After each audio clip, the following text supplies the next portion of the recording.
앞에서 누워 예수님 주시는 생명에 영원히 함께하리라.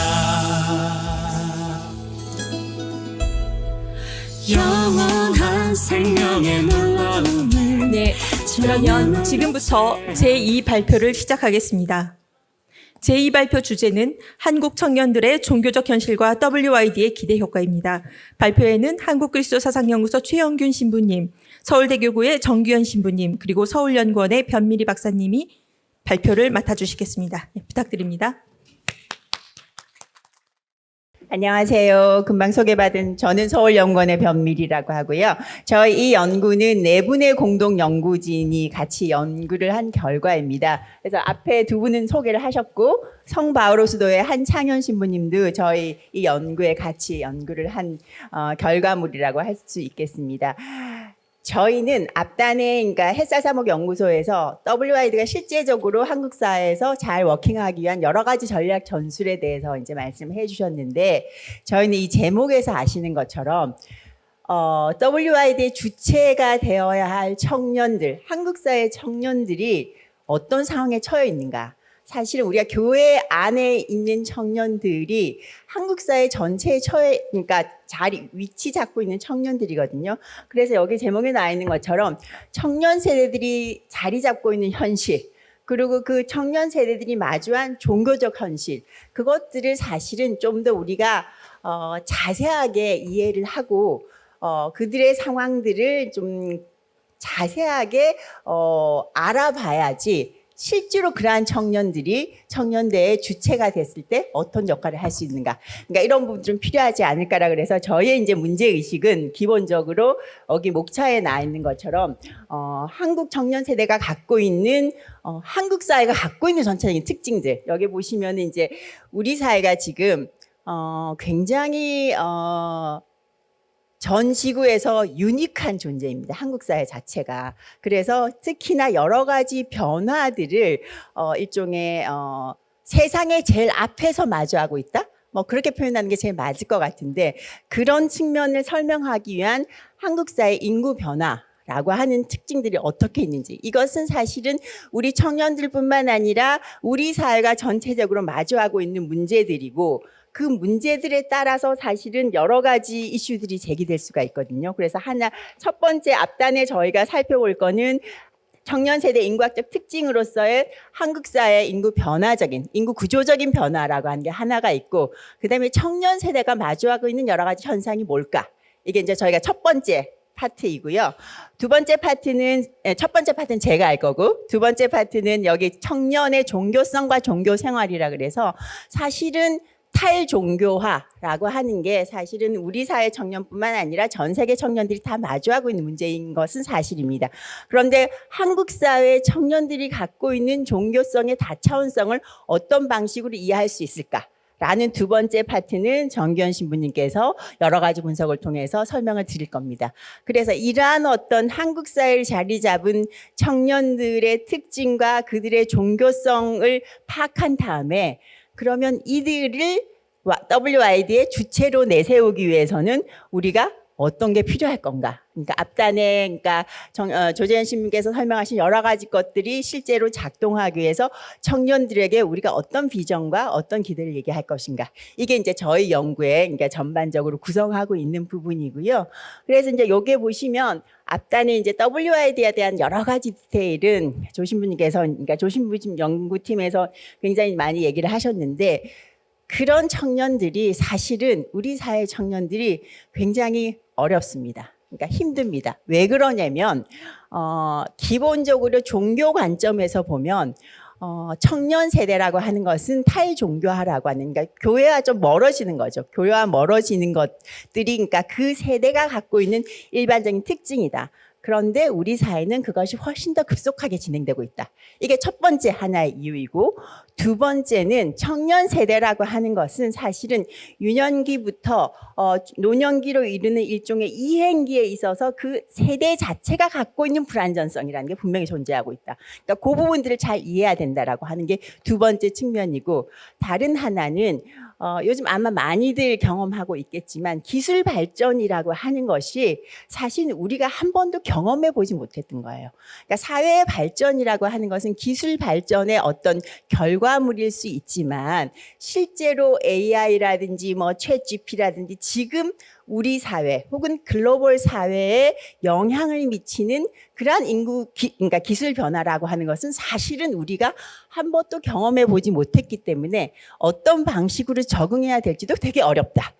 지금 이게 어떻게 보면 청년 세대를 둘러싸고 있는 굉장히 어떤 구조적인 요인 이런 부분들이 분명히 존재하고 있다. 그래서 우리가 2027년에 WID라고 하는 일종의 청년들에게 종교의 어떤 새로운 경험, 우리 공동체, 카톨릭 공동체가 갖고 있는 새로운 경험들을 선사하기 위해서는 이 청년 세대가 갖고 있는 혹은 한국 세대가 갖고 있는 구조적인 특성들을 조금 더 잘 이해하고 그 다음에 사실은 종교에 관한 어떤 대응 양식, 종교를 제가 받아들이고 종교 공동체 내에서 관계를 맺고 거기서 어떤 역할을 하는 그런 방식들도 사실은 청년 세대가 갖고 있는 유니크함이 있다.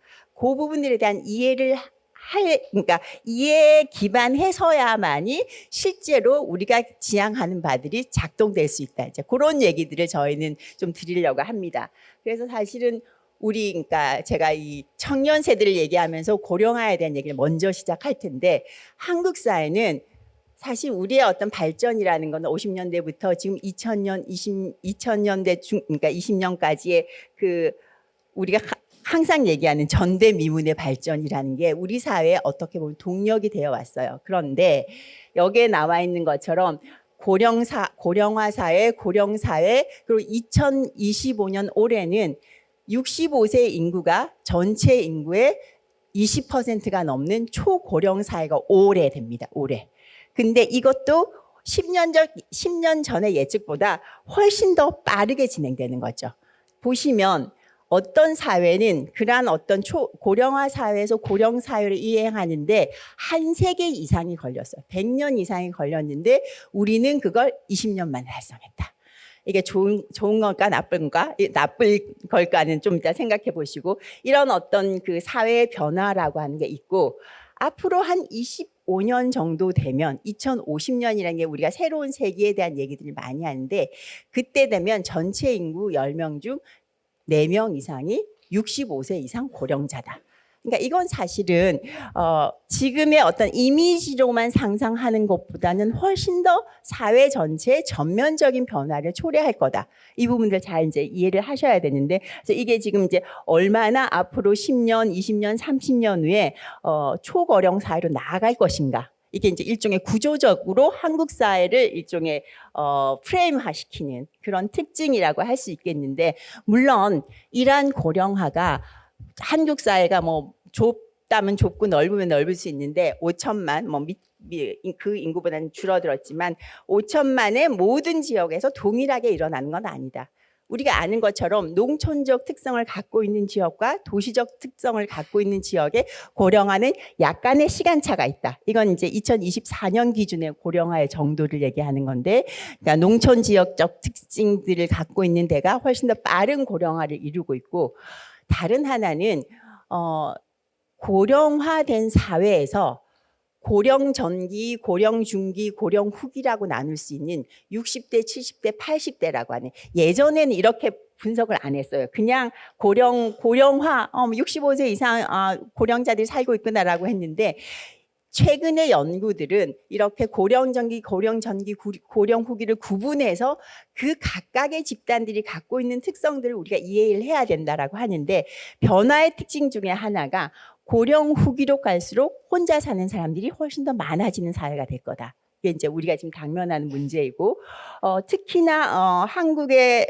그 인구의 1,000만 정도가 살고 있는 게 서울이고 수도권에 2,500만이라고 하는 전체 인구의 반이 살고 있어요. 이런 사회에서 이게 소위 말하는 한 사회의 인구적 안정성을 보여주는 이제 인구 피라미드라고 하는 건데 제일 왼쪽이 2010년이고 제일 오른쪽이 2050년이고 중간이 2024년입니다. 구조적인 변화를 보면 딱 눈에 보기에도 아, 오른쪽으로 갈수록 저 피라미드가 좀 안정적이지 않구나. 훨씬 더 불안하구나. 라는 생각을 할 수밖에 없어요. 그래서 당연히 밑에 쪽은 0세부터 저 위에가 100세 이상이거든요. 아이들이 안 태어나니까 밑에는 줄어들 수밖에 없죠. 이제 그런 고민들을 하는데 2050년이 되면 청년이 55.4세입니다. 제가 왜 청년이라고 얘기를 하냐면 인구를 0세부터 제일 나이 많은 사람까지 한 줄로 세웠을 때 딱 중간에 해당하는 나이를 중위 연령이라고 하거든요. 2050년이 되면 중위 연령이 55.4세가 됩니다. 그래서 제가 이제 그걸 50대 청년이라고 많이 얘기를 하는데, 그러니까 완전히 다른 세상이 온다라고 아마 이해하시는 게 그 세상의 변화를 이해하는데 훨씬 더 도움이 되실 것 같고, 그래서 사실은 왜 고령자들이 많은 게 뭐가 문제야? 사회적으로 그런 질문을 하실 수도 있지 않습니까? 50대가 청년이고 사실은 지금의 50대는 30년 전에 50대에 비해서 훨씬 더 건강하고 노동력도 좋고 그렇긴 하지만 사회 자체가 발전하기 위해서 아래쪽이 태어나지 않으면 그 사회는 불안정할 수밖에 없다라고 얘기를 하거든요. 이제 그게 그런 현상들을 보여주는 게 이런 데이터들이고, 이제 이런 어떤 태어나지 않고 오래 살고 그게 초고령화의 핵심적인 하나의 구조적인 특징이라고 얘기를 한다면, 다른 하나는 너무 빨리 많은 사람들이 혼자 살아요. 왜 혼자 살까요? 아까 우리가 WID 어떤 전략 중에서 가정 중심의 3옥이라는 얘기를 많이 말씀을 하셨는데, 한국 사회는 1990년이라고 하는 한 그렇게 멀지 않은 한 20, 30년 전과 그다음에 여기 지금 데이터가 나와 있는 게 2047년까지인데 혼자 사는 사람이 급격하게 증가하고 있어요. 그리고 서울은 지금 혼자 사는 사람이 10가구 중에 4가구예요. 그러니까 사실은 사회라고 하고 우리가 공동체라고 하는 것이 여러 가지 사회적 관계를 맺으면서 가족 안에서 성장하는 그런 사회가 우리가 생각하는 일반적인 사회적인 모습인데, 혼자 사는 사람이 한 저기에 보시면 2005년에 이미 20% 가까이 증가하다가 올해 기준으로 2024년, 25년 기준으로는 30%고 이 비율이 거의 40% 가까이 증가할 거다. 그리고 서울은 더 그 비율이 높다. 이렇게 혼자 사는 사회가 점점점 많아지고 앞으로 한 2050년쯤 되면 혼자 살거나 둘이 사는 이 가구들이 전체의 70%를 차지하는 거예요. 그러니까 우리가 생각하는 가족 공동체 아니면 어떤 가구 단위라고 하는 것은 지금의 생각과는 전혀 다른 모습의 세상이 돌아올 거다.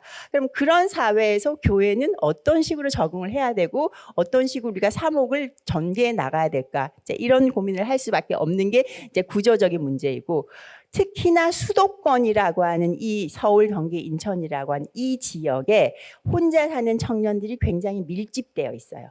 그러니까 청년 시기는 사실은 한국 사회에 이제 평균 결혼 연령이라고 하는 게 있는데 그게 남자가 37세고 여자가 33세예요. 아마 여기 약간 나이 드신 선생님들은 이게 말이 돼? 라고 생각을 하는데, 이미 사회가 그렇게 이제 만혼 현상이라는 게 일반화된 사회가 됐으니 당연히 청년들은 서울이나 경기, 인천이라고 하는 수도권에 굉장히 밀집되어 살고 있다. 그래서 사실은 교회에서 우리가 청년부라고 하는 얘기를 좀 많이 하는데, 그러면 39세에 결혼하지 않은 싱글인 여자든 남자든 이 친구들은 청년부일까 아닐까?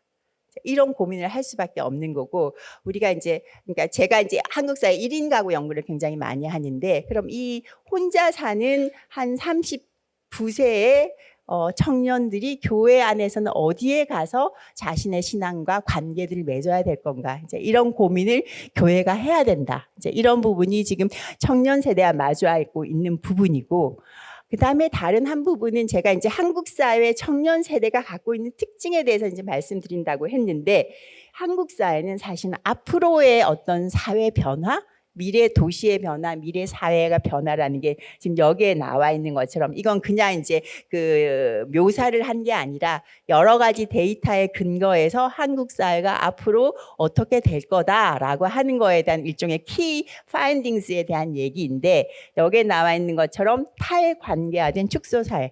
축소사회는 조금 전에 설명드린 것처럼 혼자 살거나 둘이 사는 게 굉장히 일반적인 형태이고, 사실은 관계성이라고 하는 것들을 자연스럽게 맺어지는 게 아니라 의도적으로 맺어야 되는 사회 구조적인 환경 속에서 탈관계하라고 하는 것들이 일상적으로 될 수밖에 없다.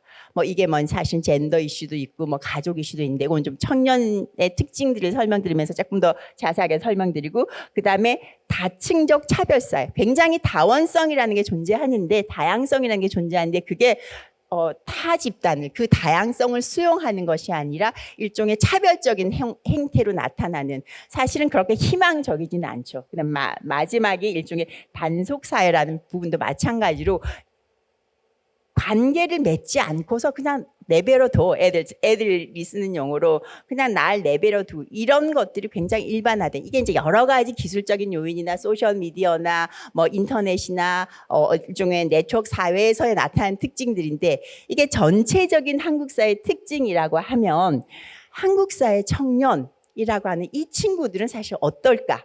이게 이제 사실은 우리가 청년 일반이라고 하는, 뭐 그게 연령으로 자르든 아니면은 뭐 생애 주기에서 어떤 단계의 청년들을 얘기를 하든, 그 청년 세대가 갖고 있는 게 우리는 하나로 볼 수 있냐라고 하는 퀘스천은, 그러니까 의문을 제기할 수 있고, 저의 분석에 의하면 청년 세대라고 하는 건 요 세 가지 집단들이 있더라, 이 안에. 그러니까 자, 조금씩만 설명드리면, 하나는 굉장히 물질 중심적이에요. 물질 중심적이고, 그 다음에 물질 중심적이지만 가족 가치나 전통적이라고 하는 것들은 되게 지향하는, 그러니까 그래서 제가 이제 물질 중심의 전통 가치를 지향하는 밀레니얼이라고 표현을 했는데, 그 집단들이 하나 있어요. 청년 집단. 요 집단들은 상대적으로 소득 계층이 높고 남성 중심적이고 주관적 계층주의도 상대적으로 위쪽에 있는 요런 한 집단이 있고, 다른 한 집단은 탈가족 지향 신인류라고 표현을 했는데, 여기에 보시면 약간 중간 계층의 여성들이 조금 더 도미넌트해. 저쪽에는 제가 30초만 더 쓰겠습니다. 그래서 여기는 미혼 여성 중심이고 좀 가족 가치를 지향하지 않아요, 이 집단들은. 그러니까 이런 집단이 있고, 나머지 하나의 또 집단들은 사실은 굉장히 개별적으로 떨어져 있고 굉장히 불안정성이 높은 일종의, 그렇지만 세상의 변화에 난 그냥 따르겠어 라고 하는 집단들이 있는 거예요. 그러니까 청년 안에는 이렇게 세 개의 집단들이 있고, 그 각각의 집단들은 어떤 가치는 공유하고 어떤 가치는 굉장히 대립적이고 적대적인 모습을 보이고 있다.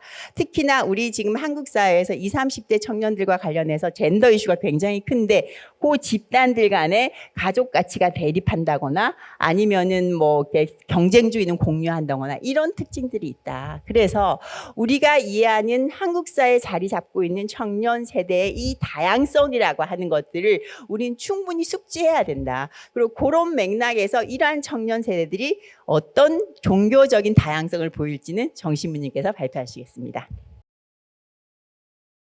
네, 저는 변 박사님의 발표에 이어서 한국 청년의 종교성과 종교 생활에 대해서 마지막에 제시하신 세 가지 집단에 대한 공통적인 청년 문화 혹은 청년성의 기초 전제를 지적하면서 시작을 하도록 하겠습니다.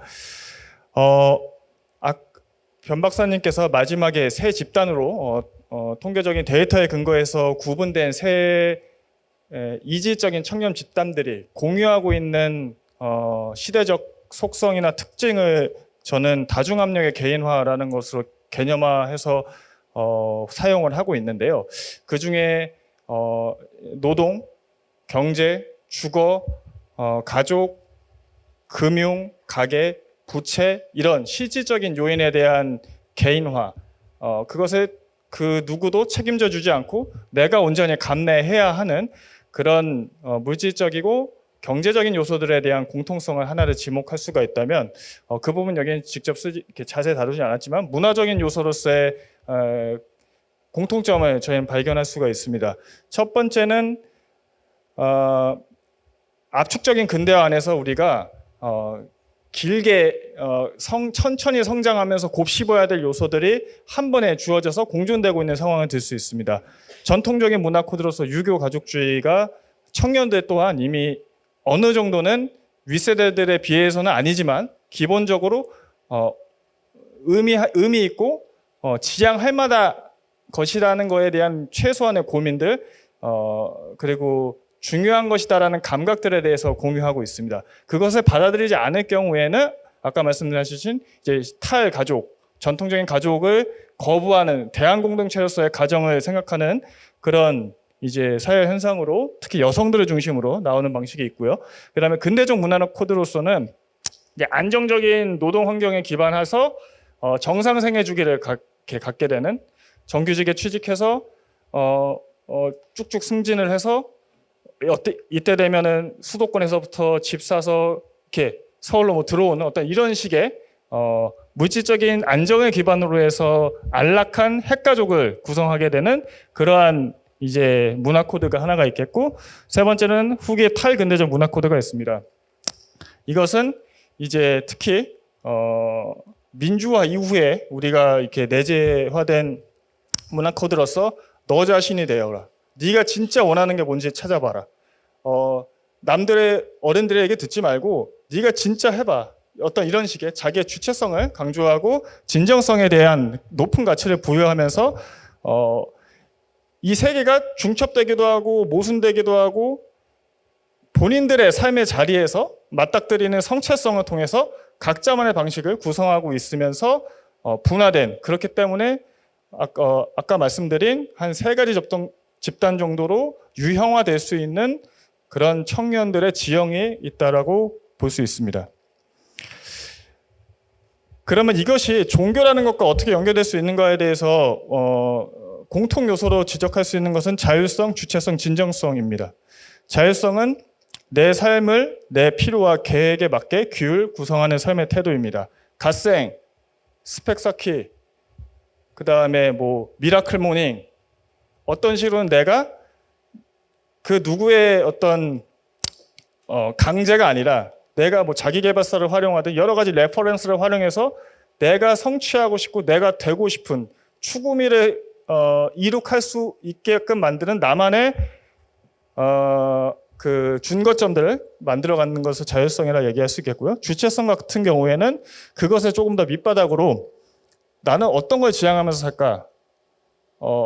유교적 가족주의도 그것이 내가 지향하는 것과 주체적인 판단 안에서 맞닥뜨리게 된다면은 그렇게 부모님께도 효도하면서 내 가족을 잘 꾸릴 수 있는 방식을 내 행복한 삶의 의미로 유용할 수 있겠고, 근데 그것이 가정 안에서 뭔가 문제가 있었고 그렇지만 어쨌든 내가 내 삶을 살아감에 있어서 더 좋은 혹은 새로운 대한 공동체로서의 뭐 반려견, 뭐 반려동물과의 어떤 공동체만으로 난 충분하다라고 했을 때 그거를 내가 판단해서 내가 결정한 것에 대해서 당신이 뭐라 얘기할 권리가 있느냐라고 했을 때 바로 우리가 머뭇거려야 되는 그 문화 코드들, 우리는 그것을 청년들이 갖고 있는 그 주체성 안에서 발견할 수가 있습니다. 세 번째는 진정성이라는 것인데, 이거는 그런 가치에 대해서 정말 내면의 본연, 외부 공동체로서의 주입되는 것이 아니라 독자적인 그 개인이 갖고 있는 고유성 안에서 끌어내어서 자기가 자기가 지향하는 바에 대해서 값어치를 온전히 매길 수 있다라는 주권과 연결되는 의미의 발로를 이해할 수가 있겠습니다. 결국 이렇게 되면은 종교라는 것 또한 이미 엄브렐라 텀으로 주어져 있는 것이 아니라 내가 얼마든지 취사선별해서 그냥 의미 있을 정도로 내가 내 삶을 구성하는 데 있어서 요 정도의 효용성만 갖게 되면은 되겠구나라는 것으로 내 나름의 자율성과 진정성, 주체성을 가지고 얼마든지 새롭게 구성할 수 있는 그런 요소 중 하나, 그냥 원 오브 댐일 뿐이라는 것입니다. 그러면 이러한 내성을 가지고 어떻게 청년들이 종교를 대면하는가? 여기서 핵심은 저는 삶과의 연관성이라고 얘기를 할 수 있겠습니다. 삶을 설명할 수 있는 아주 매우 다양한 가치 체계들이 있습니다. 뭐 부동산이 될 수도 있고요, 커리어가 될 수도 있고요, 아니면은 정말로 반려동물과의 그냥 소소하고 행복한 삶일 수도 있고요, 자연과의 하나 된 삶일 수도 있고요. 그것이 내 실질적인 어려움이나 문제 혹은 그래도 한생 사는데 좀 잘 살아보겠다라는 거에 대해서 정말 그렇구나라는 납득이 되지 않는 이상은 종교는 그냥 관심 없는 거 혹은 그냥 저 박물관에 있는 것 혹은 그냥 사라져 없어질 적어도 난 그건 아예 관심 없고 그냥 그들의 얘기들 나는 조깅을 좋아하기 때문에 조기 축구는 관심 없어 라는 측면으로의 그냥 종교일 뿐입니다. 결국 종교라는 것은 공적 영역에서 어떤 의미를 갖고 있는 그거라기보다는 내 취향, 삶의 지향의 선택지 중 하나로서 사사화되어 있다고 평가할 수 있겠습니다. 그렇게 됐을 경우에는 결국에는 정말 종교에 대해서 좋게 판단하고 의미 있다라고 생각하는 아주 소수의 청년부터 거의 80%에 육박하는 종교와 관계없는 삶을 사는 청년까지 이 스펙트럼이 매우 다양하게 벌어지게 됩니다. 그것을 한 두 가지 차원에서 좀 지적을 드리고 싶은데요. 첫 번째는 좀 인지적 차원입니다. 종교가 뭐야? 라고 얘기했을 때 뭐 이러이러한 거지라고 이렇게 즉각적으로 어떤 유형화돼서 의례적으로 떠오르는 심상들을 우리 스키마라고 얘기를 하는데요. 국회의원 하면 무슨 생각해요? 혹은 재벌하면 무엇이 떠오릅니까? 어떤 우리가 갖고 있는 딱 들었을 때 바로 내가 이성적인 판단을 하기 이전에 내 머릿속에서 인지되는 무엇인가가 있잖아요. 그거와 마찬가지로 종교, 신앙에 대해서도 사람들이 갖고 있는 상이 있고 그것이 매우 다양하다는 것이 발견되었습니다. 크게 실존적 관계, 삶의 토대와 방향성, 실질적 위안, 이면적 동기, 세속사회 내 부조화, 해결되지 못한 문제 정도로 제가 연구를 하면서 밝혀낸 그 범주이고요. 첫 번째 실존적 관계는 그래도 좋은 것부터 좀 얘기를 해야겠죠. 그래도 나와 신앙이, 나와 종교가 매우 밀접하게 연관되어 있어서 내가 나임의 어떤 핵심적인 요소를 구성하는 사람들, 청년들이 밝혀주었던 신앙에 대한 생각입니다. 전부, 삶, 목숨, 진리 등이라고 이 사람들은 표현을 했고 내 삶과 신앙을 매우 통합해서 아주 높은 연관성을 보이는 사람들의 집단입니다. 슬프게도 매우 소수였습니다. 두 번째 실존적 관계 안에 두 번째 이제 세부 범주로는 상호 인격적 관계로서의 신앙입니다. 이것은 이제 우리의 신앙은 그래도 인격적인 삼위일체 하느님을 만나는 신앙이잖아요. 그래서 그 하느님과 나와 예수 그리스도의 나와의 관계를 한 번 더 연상시켜서 표현한 그런 신앙들인데요. 삶의 원동력, 삶의 에너지, 항상 지켜봐 주시는 것, 사랑, 보이지 않고 믿는 자로서의 행복 이런 식으로 신앙의 대상과 내가 맺는 관계를 통해 느껴지는 것을 종교 생활, 신앙이라고 이해한 사람들의 표현들이었고요. 이렇게 얘기했던 청년들 같은 경우에는 본인들이 이제 삶에서 실패도 겪고 고민도 하고 슬프고 막 우울감에 빠지고 절망하고 혹은 막 분노하고 이런 모든 것 안에서 그럼에도 내가 예수님과의 관계가 있기 때문에 자존감을 갖고 나를 신뢰할 수 있고 그래도 한 번 더 해보자라는 에너지를 끌어올리는 방식의 종교 스키마를 갖고 있었습니다. 자, 범주 B에 해당하는 분들은 이렇게까지는 아닌데 그럼에도 종교가 좋은 거야, 중요한 거라는 것을 명확히 한 사람들이었는데요. 삶의 토대로서의 신앙은 내가 이렇게 서 있으면은 신앙이라는 것은, 종교라는 것은 베이스, 이 뿌리라고 생각하는 사람들의 스키마입니다. 그래서 밑바탕, 기반, 닷, 배경, 뿌리 등으로 표현을 하고요. 어떤 실질적인 선택과 결정을 두고 사실은 정말 신앙의 가치로만 판단하진 않습니다. 이 사람들은. 여러 가지를 두고 이렇게 동등한 동일선상에서 평가하고 선택을 하게 되는데요. 그럼에도 불구하고 내가 언제든지 돌아갈 곳으로서 이 밑바탕으로서의 신앙에 대해서 이해를 하고 있는 사람들입니다. 그리고 삶의 방향성으로서의 신앙은 이거는 이 수직적 차원에서의 신앙을 아래에 있는 것을 생각하는 게 아니라 이렇게 지도 안에 핀을 꽂아놓는 그런 식으로 이해를 하는 사람들인데요. 나침판, 방향성, 지표, 표대, 교과서, 삶의 기준 등으로 신앙, 종교를 이해합니다.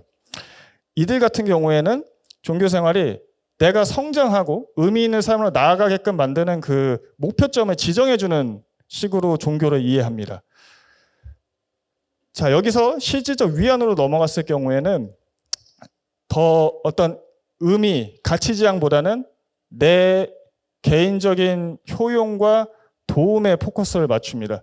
안식처로서의 종교는 그럼에도 불구하고 조금 더 신앙생활을 오래 한 분들, 그래도 본인이 신심이 깊다고 얘기하는 분들이 표현해줬던 스키마로서 도피처, 쉼터, 유일한 출구, 마지막 동아줄, 어떤 선한 공동체, 의지처 이런 식으로 표현을 해줬습니다.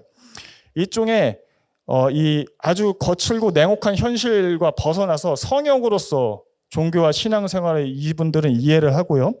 그래서 세속사회로부터 안전한 본인의 그 쉼터로서 종교 생활과 신앙을 강조하고 그 이상으로 사실은 이렇게 아울리치되지는 못하는 상황들을 그럴 필요까지는 느끼지 않는 상태의 종교성을 보여줬습니다. 실제적 위안과 의지의 수단 이쪽은 보다 더 신앙이 없지만 그러니까 무종교인이라고 밝히지만은 그럼에도 종교에 대해서 긍정적으로 적어도 좀 가치 중립적으로 이야기하는 분들이 얘기했던 종교 스키마입니다. 급한 불을 끄는 수단, 버티게 해주는 수단, 사회적 애도의 기능을 수행하는 곳, 윗세대들의 정신적 안식처, 위로와 위안의 수단, 그러니까 다 수단이라는 표현을 쓰거든요. 기성품화된 종교 서비스 제공 등으로 이해를 합니다. 그러니까 거래를 해서 얻어낼 수 있는 것들, 종교적 서비스, 그러니까 종교만이 줄 수 있는 그냥 그 사회적 기능에 보다 포커스를 맞춘 사람들이 갖고 있는 스키마였습니다. 범주 D2는 이제 명시적으로 반종교성, 탈종교성을 갖고 있는 청년들, 사실 대다수의 청년들을 갖고 있는 종교에 대한 현재 밑그림이라고 이해하시는 게 전 맞다고 생각하고요. 첫 번째 이면적 동기에는 보시면 알겠지만 되게 비판적인 날선 평가들인데요. 첫 번째 사이비 수단으로서의 종교는 종교를 성스러움으로 포장을 하지만 사람들을 세뇌시키고 사적 이익을 얻어내는 수단으로 여깁니다. 그러니까 마음을 이용해 돈을 버는 곳, 사이비를 경계해야 하는 것, 위선적인 집단 등으로 명확하게 표현을 하고 실제로 이렇게 표현하는 청년들이 종교, 특히 뭐 신종교로부터 되게 안 좋은 경험들을 갖고 있습니다. 생각보다 많이들 노출되어 있는 특히 코로나 이후에 취약한 상태의 청년들이 많이들 이런 경험들을 했고 그러면서 더 명확하게 됐습니다. 돈벌이 수단으로서의 종교 같은 경우는 그러니까 종교를 어떤 사기까지의 범죄시하진 않더라도 그냥 사회에서 있는 여러 기업체나 시장 요소 중 하나로 그냥 이해하는 겁니다. 그래서 돈벌이 수단, 돈으로 움직이는 조직으로 탈성화된 기업으로 완전히 원오브댐으로 이해하고 본인이 거기서 얻고 싶은 게 있으면은 그 욕망하라. 난 거기 내 취향이 아니니까 나는 뭐 야구 좋아하니까 축구 별로 관심 없다 식으로 그냥 이렇게 냉소적으로 이렇게 거리를 두는 그런 스키마였고요.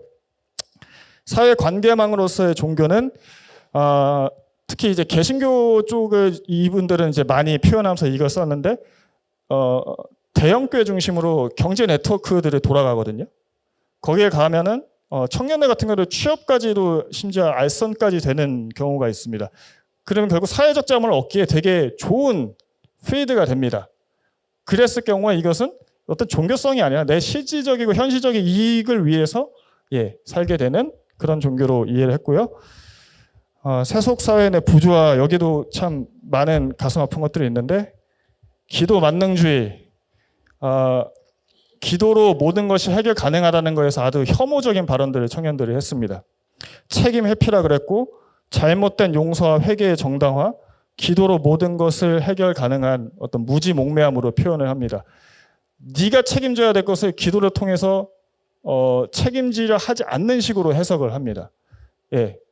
특히 뭐 영화 미랑 혹은 계시록에서 보이는 어떤 그런 방식의 기도라고 이해를 하고 있는 것을 이해할 수가 있고요. 그 다음에 반다원주의의 폭력성, 배타성 같은 경우는 조금 더 진보적인 아젠다에 관심이 많았던 청년들이 표했던 종교 스키마로 성소수자 탄압, 다양성 반대, 배타적 집단 등으로 표현돼서 현대사회에서 정의로운 것, 옳은 것이라고 여겨지는 다원성, 관용, 그 다음에 개인주의, 그리고 남한테 피해가 가지 않으면은 그 어떤 것이 윤리적으로 정당화될 수 있다는 무해 윤리라는 게 요즘 청년들 사이에서 윤리적 기준으로 가장 많이 삼고 있는 윤리인데, 그것을 넘어서서 종교들을 계속 오버한다. 너희들은 현대 세속사회 룰에 적합하지 않은 문제적 집단이라고 이해하는 스키마입니다. 마지막 열등 미성숙 확산은 뭐 막시즘의 이제 그 뿌리가 있는데요. 주체성의 저해, 억압과 가스라이팅, 나약한 사람들이 의지하는 곳, 착취의 도구, 수동적으로 위로를 받는 것 식의 스키마를 보입니다. 너가 자율성, 주체성을 가지고 진정하게 너가 자립해서 의미화하고 회복할 수 있는 것들을 못 구성해낸 사람들이 그것을 그냥 열등하게 의지하는 곳으로 종교를 이해합니다. 되게 이렇게 무거운, 이렇게 그런 거 아닌데 이렇게 반론을 하고 싶지만 이렇게 이해를 하는 청년들이 무종교인 사이에서 일정 부분을 그리고 그들은 딱 이런 얘기를 했을 때 문화적 코드로서 바로바로 이해할 수 있는 요소로서 대한민국 청년들의 종교 지형이 구성되어 있다는 것을 말씀드리겠습니다. 시간이 다 돼서 뒤에 청년 세대의 종교 수행 방식 같은 경우에는 그래도 교회라는 것 안에서 혹은 그리스도인이라는 정체성을 갖고 어떤 방식으로 활동을 구성해내는지에 대한 이야기들인데요. 이 부분들은 그렇게 어렵진 않아서 관심 그냥 있으시면 읽어보시면 쭉 맞자 이런 사람들은 이렇게 했지 이해할 수 있는 부분이어서 그냥 본문에 대신하도록 하겠습니다. 감사합니다.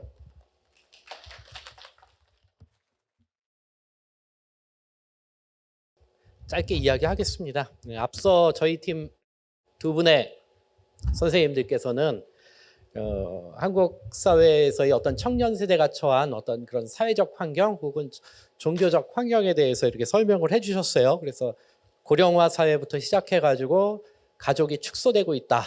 그리고 탈가족주의, 그 다음에 탈공동체주의 이런 것들은 결국은 개인주의화로다가 이제 귀결이 되겠죠. 그래서 이 종교 역시도 종교의 사사화, 그러니까 과거에는 공동체에 의해서 신앙이라는 것, 종교가 수행되었다면 지금은 종교라는 것이 어떤 개인의 취향이라든지 개인의 의지에 따라서 소비되는 어떤 그런 맥락을 지금 우리는 살아가고 있습니다. 과연 이러한 맥락 안에서 과연 이 세계 청년 대회가 한국 사회와 청년들에게 어떤 종교성이라는 그런 관점에서 어떤 영향을 미칠 수가 있을까? 그래서 우리는 어떤 기대를 할 수 있을까에 대해서 포괄적인 그런 전망을 해보겠습니다. 앞에 그 조대현 신부님 연구팀에서 사목적이고 어떤 정책적인 그런 비전을 제시해 주었기 때문에 저희는 조금 더 일반적이고 포괄적인 차원에서 이 과연 종교성에 어떤 유의미한 영향을 끼칠 수 있고 우리는 무엇을 기대할 수 있을지에 대해서 잠깐 짧게 말씀을 드리겠습니다. 그래서 한국 청년 세대의 개인주의 가치와 라이프 스타일에 익숙한 청년 세대에게 WYD라는 대규모 공동체 행사, 이런 이 굉장히 큰 행사라는 것을 경험한다는 것은 또 청년들에게 새로운 경험적 자극이 될 수 있다는 거죠. 단일 종교 행사로서, 공동 행사로서 이런 것들을 사실 쉽게 경험하기가 쉽지가 않죠. 어떤 유명한 가수라든지 문화적인 행사 같은 경우에는 이렇게 집단으로, 공동으로 사람들에게 어떤 집단적인 영향을 줄 수 있는 경우가 있지만 특히 이제 종교라는 차원에서는 굉장히 드문 경우이기 때문에 이것 자체가 신자건 신자가 아니건 청년들에게 상당히 영향을 끼칠 수 있다. 자극이 될 수 있다. 종교에 대해서, 영성에 대해서. 그래서 이러한 종교적 시간을 통한 청년들의 경험 자본이 확장될 수 있다라는 것을 우리는 기대할 수 있습니다. 특히 이제 그 교회를 다니는 청년들에게는 전례에 참여하고 또 개인적 고민과 진로, 또 신앙과 교회 공동체의 활력, 사회 정의와 발전 등 또 청년들이 직면한 어떤 그런 이슈라든지 관심을 공유하면서 이것을 집단적으로 또 함께 나누잖아요. 그러다 보면서 공동체에 준거한 자의식과 연대를 경험할 수 있다. 그러니까 청년들이 굉장히 사회성이 높아요. 사회성이 높다는 건 무슨 뜻이냐 하면은 다양한 어떤 그런 관계망을 맺고 있는데 실제적으로 청년들이 내가 그 공동체 안에서 나를 발견하고 나의 정체성을 확인할 수 있는 그런 강한 어떤 그런 연결점을 가지고 있는 공동체는 없어요. 그러니까 약한 연결고리가 무수히 많은 거죠. 그런 상황 안에서 결국 이 강한 어떤 강한 연대를 이 교회라는 것을, 교회라는 공동체를 통해서 어떻게 보면은 만날 수 있고 경험할 수가 있다. 이 대회를 통해서. 그래서 그런 데에 의의가 있고요. 그래서 이제 구체적으로 이제 기대 효과로서 이제 세 가지 축으로 우리가 나누어서 볼 수가 있는데 청년 세대 정체성과 연대의 확장, 아까 처음 말씀드린 것처럼 공동체에 준거한 자의식과 우리 함께하고 있다라는 것, 그리고 그 함께함 안에서 내가 누구인지를 발견할 수 있다라는 거, 예, 일단은 우리가 그런 것들을 이제 기대할 수 있고요. 그다음에 존중과 관용의 배움터, 또 다종교 국가죠, 한국 사회는.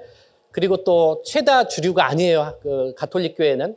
청년대회를 통해서 다양한 배경, 다양한 문화에서 온 청년들, 그리고 한국 사회 안에서도 종교적으로, 그다음에 다른 기타 문화적으로 다양한 배경을 가진 그런 청년 세대들이 어우러지면서 서로를 듣고 서로에 대해 이해할 수 있는 그런 기회가 되겠죠. 그럼으로써 나와 다른 타인을 갖다 존중하고 또 그들을 이해할 수 있는 어떤 그런 관용의 그런 에토스를 어떻게 보면은 배울 수 있는 그런 그런 효과를 우리가 이제 기대할 수 있고요. 또 종교성과 신앙의 확장은 당연하죠. 그래서 WID가 전 지구적 플랫폼을 통해서 한국 사회 종교를 자극하고요. 또 청년 세대가 삶에서 종교성 그리고 신자들에게는 어떤 신앙을 새롭게 재구성할 수 있는 그런 기회가 될 것이다. 라고 우리가 기대할 수가 있겠습니다. 그래요. 이제 끝으로 어떤 분들은 그래요. 그럼 다른 곳에서 뭐 덴버라든지 93년 덴버라든지 폴란드라든지 이런 다른 데에서는 그러면은 WID가 있고 나서 어떻게 변화했는가에 대해서 이제 궁금해할 수가 있잖아요. 그게 어떻게 보면 기대 효과가 현실화된 거니까. 그래서 그냥 짧게 몇 가지만 소개하자면 93년 덴버 대회에서는 성인 입교식 참가자 수가 급등했고요. 다양한 사도직 활동이 증가했습니다. 2016년 폴란드 크라쿠프에서는 자비라는 주제였는데 참가자 98%가 이 대회를 통해서 하느님과 관계가 깊어졌다고 응답했고요. 89%가 교회와의 유대가 강화되었다. 또한 이 대회를 통해서 도시를 굉장히 영성적 공간으로 바꿨는데요. 이 폴란드에서 예컨대 고속도로는 순례길로, 공원은 예배 장소로 탈바꿈되어 지역사회에 아주 긍정적인 영향을 주기도 했습니다. 2008년 호주 시드니 청년대에서는 청년의 30%가 이 WID가 지나고 나서 증가를 하는 그런 효과를 경험할 수가 있었습니다. 그래요. 그래서 뭐 청년 사목을 위한 전략적 자문기구와 상담소가 호주에서 계속 이렇게 만들어졌다라는 거, 일단 다른 나라의 사례를 통해서 이렇게 우리가 좀 이 기대 효과에 대해서 이렇게 한번 일별해 볼 수 있습니다. 그래서 교회는 어쨌든 청년 세대에게 중요한 중고 모델이 될 수 있다라는 거 우리가 기대할 수 있을 것 같습니다. 그래서 환대하는 청년교회, 그래서 세계 청년대를 통해서 교회가 청년 세대의 힘을 경청하고 영적 목마름을 해소할 수 있는 환대의 야전병원으로 거듭나고 결국 미래의 어떤 그런 청년 교회를 만들어갈 수 있는 청사진을 제시할 수 있는 그런 길을 놓을 수 있는 그런 은혜로운 기회가 되기를 바라겠습니다. 감사합니다. 네, 감사합니다.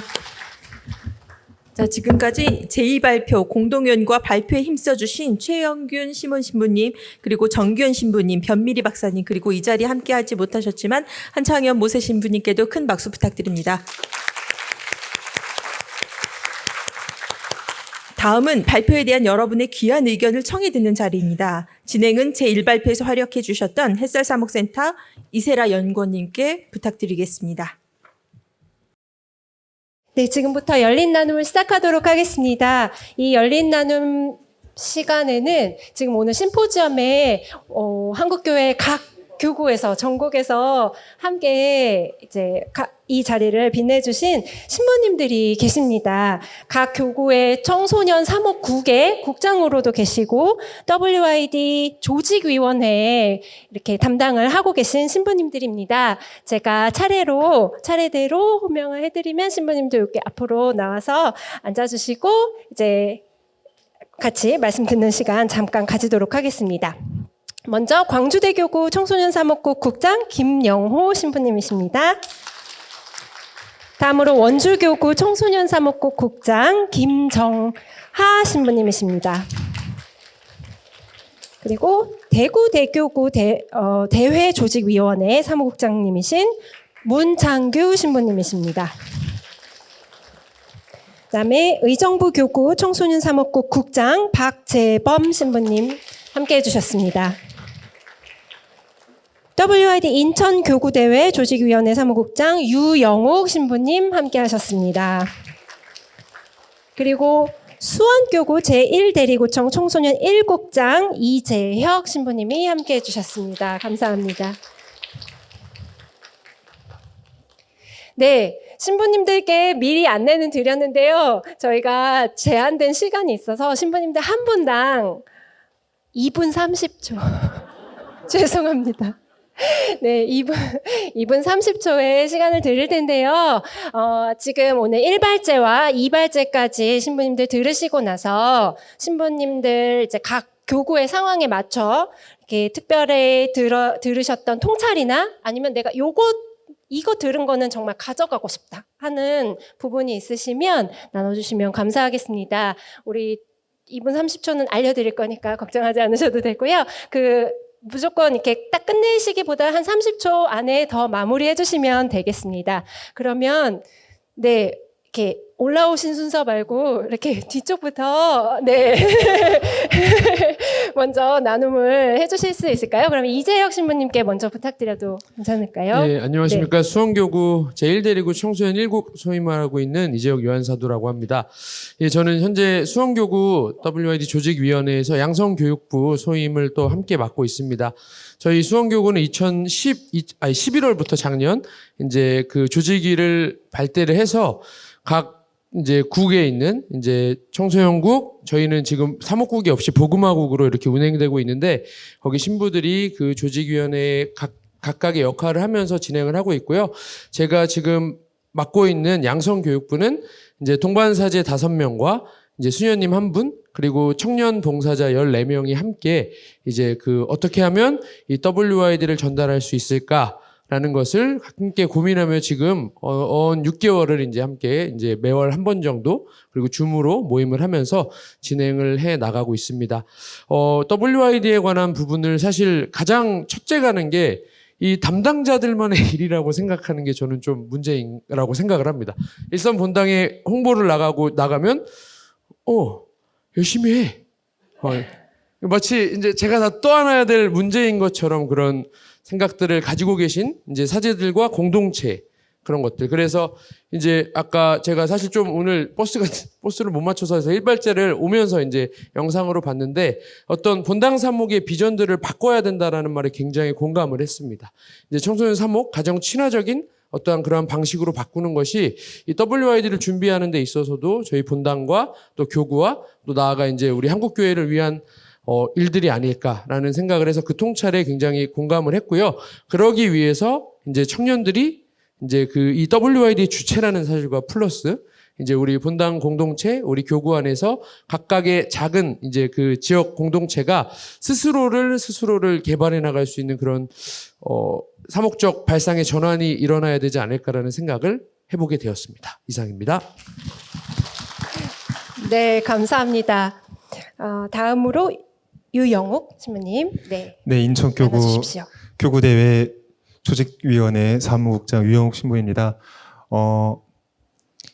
저희는 지금 인천교구는 진행되는 이야기를 좀 말씀을 드리면 무언가 외국에서 오는 청소년들을 만나기 위해서는 결국 우리 뿌리를 먼저 찾아야 되지 않나 하는 첫 번째 고민 안에서 우리 교구다움이 무엇인가 이거부터 먼저 시작하자라는 이야기를 시작을 하고 있습니다. 그래서 교구 사재단뿐만이 아니라 각 본당의 사무위원들 그리고 또 열심히 봉사해 주시는 뭐 구반장님들뿐만이 아니라 각 단체장들 통해서 인천 교구다움에 대한 부분들을 먼저 그 조사를 하면서 가장 우리 자신의 뿌리에 대한 부분들을 찾아야 그 다음에 그걸 가지고 청년들과 청소년들을 만날 수 있다. 그리고 그 뿌리다움을 찾았을 때 행사는 어떻게든 진행은 되지만 그가 행사가 끝나고 난 다음에 그러고 난 다음에 앞서 발표해 주신 것처럼 이후에 그 WID 이후에 본당과 교구 공동체가 어떻게 쇄신되고 활성화될 수 있는가 그거에 대한 연구까지 이어질 수 있다라는 주제를 생각을 하고 그렇게 준비되어 가고 진행되어 가고 있고요. 그래서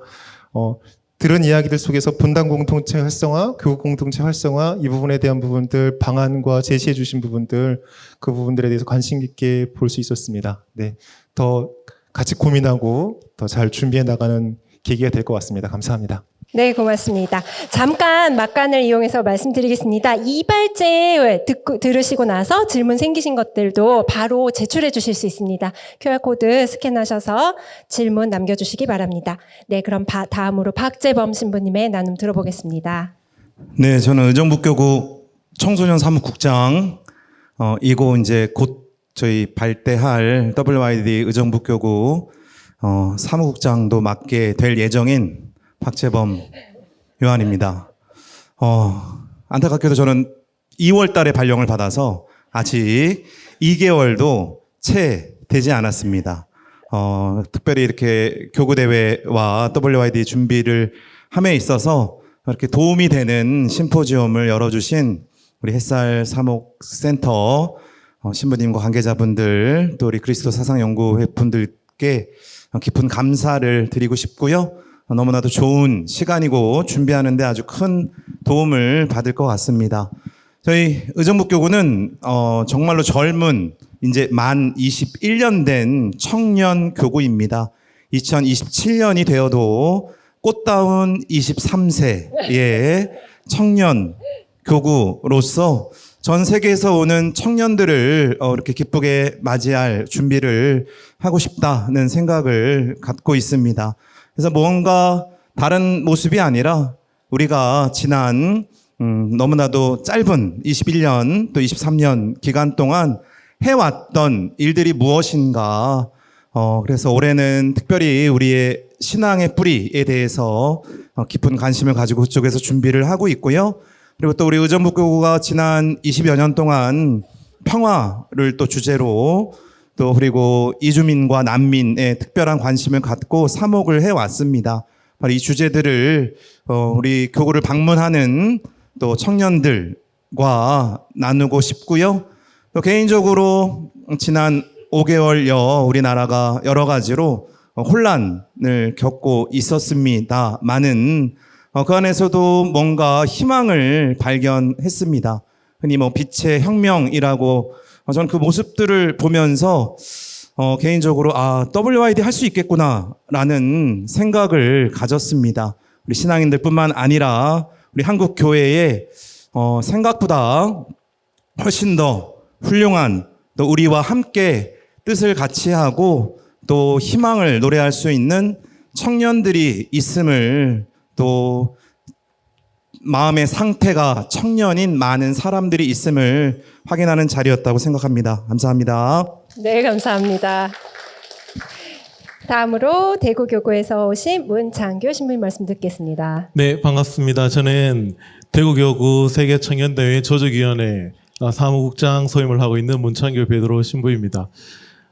이 소임을 저도 1월 달부터 맡게 되었는데 사실은 그 전까지 교구의 청소년 국장을 같이 하고 있었습니다.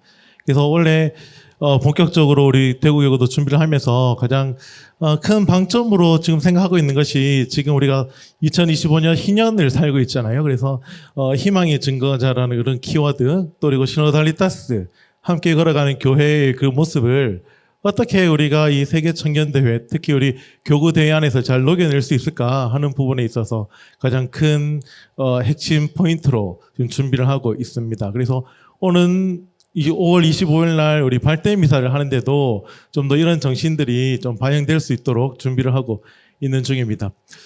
오늘 이 주제를 처음에 안내를 받았을 때 정말 제가 갈증을 느끼고 있던 주제였었습니다.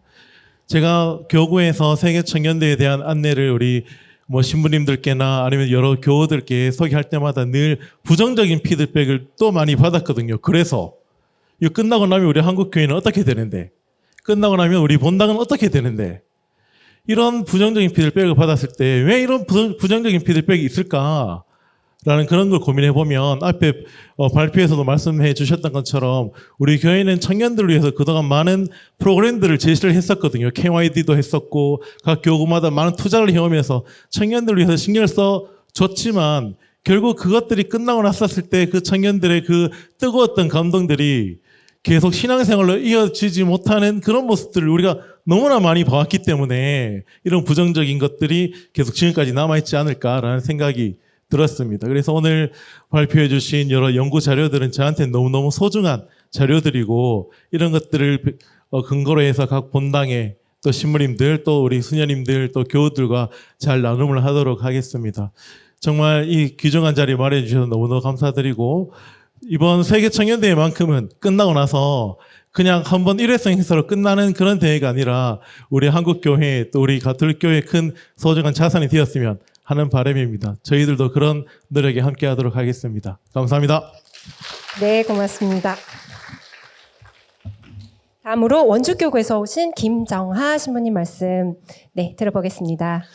네, 안녕하세요. 원주교구에서 온 김정하의 아누아리오 신부입니다. 오늘 많은 신부님들 또 그리고 우리 선생님들 소중하게 공부해 주신 자료 저희와 함께 나눠주셔서 너무너무 감사드리고 저는 사실 WID의 좀 피해자 중 한 명입니다. 그래서 지금 2020년부터 시작해서 2027년까지 해야 되는 상황인데 제가 2주 전에 건강검진을 하러 가서 몸에 좀 뭐가 나와라 했는데 아무것도 나오질 않았습니다. 그래서 27년까지는 지금 해야 될 상황이고 이제 건강을 주시기를 또 기도하는 수밖에 없을 것 같습니다. 저희 교구에서는 작은 교구이니만큼 대단한 일들보다는 저희가 세계 청년대회를 하면서 경험했던 아주 소박함 중에 만났던 소중한 체험들이 교구 안에서 이루어지기를 바라고 있고요. 교구장님들이 지금까지 역대 2분, 이제 지금 3번째 교구장님 계시는데, 교구장님들의 사목표를 중심으로 저희의 정체성을 좀 체크해 보았습니다. 그래서 그런 교구의 문화나 어떤 역사, 정체성 안에서 저희가 나눠줄 수 있는 것에 대해서 고민 중이고요. 좀 아쉬운 것은 아직 젊은이들과 직접적으로 움직이지 못하는 어떤 현실적인 문제점들 때문에 조금 아쉽지만 서두르지 않고 천천히 가려고 준비하고 있습니다. 개인적으로는 이번 행사를 이렇게 준비해 나가는 과정 안에서 저 나름대로는 고민이 참 많았는데 이 고민들 때문에 잠을 못 자거나 몸이 좀 안 좋거나 이런 일들이 생기더라고요. 그래서 마음속에서 포기를 한번 해봤습니다. 폭삭 망해라 하고 나도 망하고 아주 폭삭 망해보자 하고 포기를 하고 나니까 훨씬 편안한 마음이 들면서 다른 것들이 보이기 시작하더라고요. 그래서 신부님들 다들 이 여정 중에 있으시겠지만 이 여정 안에서 신앙 체험을 꼭 하시기를 저는 꼭 강조드리고 싶습니다. 저 역시도 꼭 그렇게 하고 싶고요. 감사합니다. 네, 고맙습니다. 다음 광주대교구 김영호 신부님께서 나눠주시겠습니다. 네, 안녕하세요. 예, 광주 김영호입니다. 신부님들 이야기 들어보니까 저만 이렇게 비겁한 생각을 하고 있는 건 아니라는 안도감이 들어요. 저도 곧 있으면 이제 올해 또 건강검진 해야 되는데 약간 예. 명절 증후군 다 겪으시죠? 예. 그래서 저도 이번 세계 청년대회를 준비하면서 고상한 말로 기대 효과, 결과 이런 것들을 이야기하지만 저에게는 명절 증후군이 딱 떠올랐어요. 이 세계 청년대회를 하고 나서 많은 우리 자매님들이 겪는 명절 증후군을 우리는 겪지 않으면 좋겠다. 그런데 명절 증후군을 겪지 않으려면 어떤 가정은 그럴까, 겪지 않을까 생각을 해봤더니 시부모님과 관계가 좋거나 이렇게 일치를 이루는 그런 가족들은 그런 것들을 심하게 겪지 않는 것 같아요. 그래서 먼저 우리 이 세계 청년대회를 준비하고 있는 우리들의 마음이 어떤가, 시댁에 가는 마음인가 아니면 정말로 이렇게 사랑하는 사람을 만나러 가는 그런 마음인가를 이렇게 한번 생각을 해보게 되었어요. 그래서 기왕이면 제가 이제 세계 청년대회를 2016년 폴란드 대회 한번 다녀왔었는데 그때 제가 참여했을 때 받았던 그 사랑들을 다시 주고 싶다라는 그런 마음이 들었습니다.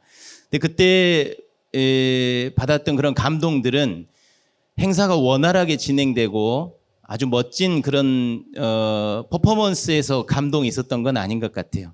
저에게 개인적으로는 홈스테이가 가장 기억에 많이 남았고 또 힘들게 마지막에 폐막 미사를 하고 나서 그 이제 이동하는 과정에서 겪었던 어려움들 그렇게 힘들었던 것들이 오히려 기억에 남으면서 신앙생활을 해나가는데 더 큰 힘이 되었습니다. 그리고 다녀왔던 청년들과도 만났을 때 그렇게 힘들었던 것들을 더 잘 기억하면서 그것이 약간 우리 그리스도인들에게 있었던 원체험처럼 삶을 살아가는데 또 이겨나가는 도움이 됐다는 그런 이야기를 하게 됐어요. 그래서 우리 속담에 어느 구름에 비 올 줄 모른다 이런 말이 있잖아요. 그런 것처럼 준비하는 그 여정 안에서 작은 구름 하나하나가 함께하는 분들에게 감동이 되고 도움이 될 수 있는 그런 마음으로 소박하게 준비를 하고 있습니다. 감사합니다. 네, 감사합니다. 신부님들께서 아무래도 각 교구의 지금 책임자로 사목을 하고 계시는 만큼 여러분들 정말 어디서도 들으실 수 없는 귀한 이야기를 들으셨다는 생각이 듭니다. 각 교구마다 그 신앙 문화를 만들어 오는데 어떤 역사들이 있고 지역적 특성이 있고 그렇더라고요. 저도 연구하면서 보니까. 그래서 이런 부분들을 각 교구 안에서 본당 안에서 그 독특한 역사와 특성을 가지고 교구만의 이런 WID를 준비하실 수 있도록 그리고 신부님들 건강 잃지 않으시도록 우리 여기 참여하신 분들의 많은 기도와 응원 그래서 신부님들을 통해서 WID의 취지가 잘 이루어질 수 있도록 응원해 주시기 바랍니다. 신부님들 고맙습니다. 네, 내려가셔도 좋습니다.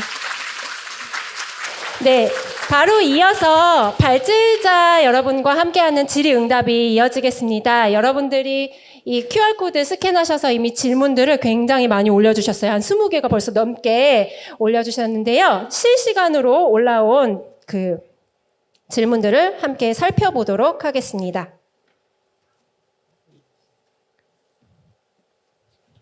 네, 발제자분들은 네, 단상으로 올라와 주시면 감사하겠습니다. 이렇게 여러분들이 올리시는 질문을 바로바로 확인할 수 있는 툴이고요. 이렇게 지금도 계속해서 올라오고 있습니다. 네, 지금 26분이 37분이 질문을 해주셨습니다. 좀 비슷한 질문들도 있고요. 딱 그 발제자분들께 찝어서 질문하시는 부분도 있는데요. 제가 먼저 1발제 하셨던 분들이 그래도 여유가 있으시죠? 네, 먼저 질문을 종합해서 드리도록 하겠습니다. 제가 이렇게 훑어봤을 때 이런 이야기들이 많이 있었습니다. 시노드 이후에도 시노드란 15차, 16차, 특별히 시노달리타스에 관한 시노드를 말씀하시는 것 같아요. 교회가 다 함께 가는 여정을 우리가 한다고 하고 있는데 특별히 어떤 점이 달라졌는지 체험하기가 어렵다. 한국 교회에서 주교와 사제들의 변화 찾아보기 어렵다. WID 이후에 달라질 수 있다고 장담할 수 있을까? 교회는 늘 시키고 평신도는 늘 따라가야 했다. 시노드 이후에도 본당에서 달라진 게 무엇인가? 평신도는 그저 교회가 시킨 대로만 하면 되는 것 아닌가? 라는 물음도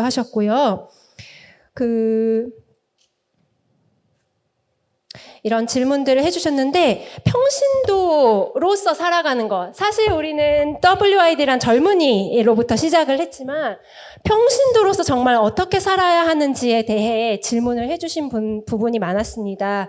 그래서 어떻게 교회 안에서 성숙한 신자가 될 수 있을지, 어떻게 성숙한 평신도로 양성될 수 있는지, 이거는 이제 비우신 분님께 여쭈도록 하겠습니다. 그래서 구체적인 WID를 통해서 이 평신도들이 정말 신앙인으로서 양성될 수 있을지에 대한 질문에 신부님 응답해 주시면 감사하겠습니다. 제가 그 수많은 그 심포지움에서 특별히 청소년들과 젊은이들에 대한 이 질문을 받아본 가운데 성인 신자, 평신도가 어떻게 이 성숙하게 되어야 되는가를 질문받은 것은 이게 처음인 것 같습니다. 지난 한 30여 년 동안 수많은 자리를 있었는데 거기에 계속되는 질문들은 젊은이들을 어떻게 키워야 합니까? 라는 질문을 엄청 많이 받았는데 오늘은 성인 신자들을 어떻게 양성해야 하는가? 어떻게 그것은 아마도 제가 보기에 직접적인 평신도인 스스로가 더 잘하실 것 같아서 질문을 넘기겠습니다. 곤란한 질문이 저한테 온 것 같습니다. 사실은 우리가 뭔가 변화를 만들어 가야 되는데 지금 신호들도 마찬가지고 이야기를 터뜨린 데에는 굉장히 큰 의미가 있었다고 저는 생각했습니다. 근데 그것을 어떻게 실행해 나가느냐라고 했을 때 우리 삶의 자리를 바꾼다는 게 생각보다 그 살아왔던 어떤 아까 제가 발표한 부분에서 유지하는 교회에 대한 이야기도 했는데요. 그게 뭐 어떤 사고가 갇혀 있어서 아니면 뭐 귀찮아서 그런 유지하는 교회를 계속 유지해 나가는 것은 아닐 겁니다. 아니라고 믿고 싶습니다. 근데 이제 어떤 그 모멘텀이 될 만한 그 변화의 모멘텀이 될 만한 그런 계기가 사실 우리한테는 필요한데요. 제 개인적인 삶으로 이야기하면 저는 청소년 사목에 오랫동안 이제 봉사자로 참여하고 연구원으로 이제 살아가다가 아이를 낳으면서 실제로 실습 대상이 생겼습니다. 네, 생각보다 제가 배웠던 대로 되지 않더라고요. 네. 근데 하지만 그 고민, 제가 실제로 이 신앙을 나눠야 하는 대상이 생겼을 때 그동안 제가 이론적으로 배웠었던 것들은 다 의미 없었던 것이 아니었어요. 근데 그걸 어떻게 실제로 내 삶 안에서 내가 실천할 것인가는 내가 만났을 때, 그 대상이 생겼을 때 가능했습니다. WID가 그런 계기가 될 거라고 기대합니다.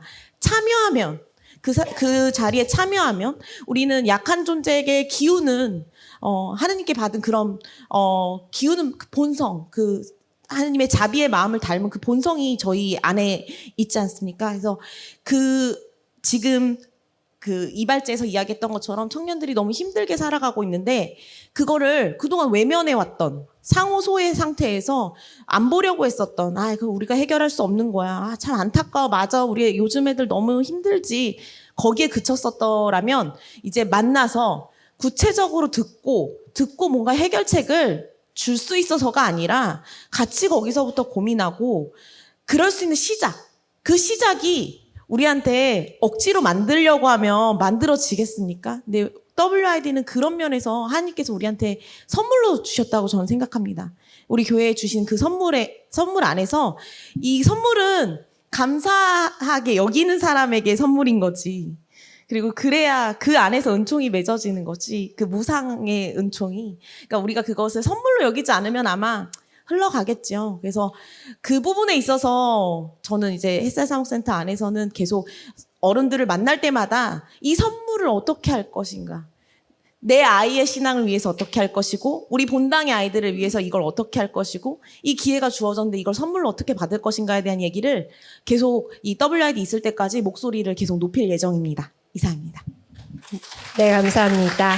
다음은 질문에 아예 딱 지정을 해주셨어요. 변미리 선생님께 질문 드리고 싶습니다. 비가톨릭 교회인 한국에서 열리는 WID가 신자 청년이 아닌 비신자 청년들의 관심을 끌 수 있는 방안은 무엇이라고 생각하시는지 선생님께 질문을 해봤습니다. 답변 부탁드립니다. 청년 세대의 특징에 대해서 저희가 계속 얘기를 한 이유 중에 하나는 청년들은 뭘 쿨하다고 생각할까?